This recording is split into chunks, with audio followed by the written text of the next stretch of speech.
Hello guys, welcome to Nivedita Saha blog. তা নীল পুজোর আগে এবং পরে অনেকের বাড়িতে নিরামিষ চলে, তো সেই ক্ষেত্রে আমাদের বাড়িতেও নিরামিষ।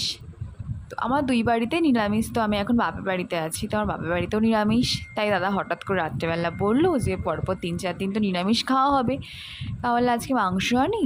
তা বোন রান্না করবে, কারণ আমার হাতের মাংস রান্নাটা আমার বাবা, দাদা, মা তিনজনেই খুব ভালো খায়।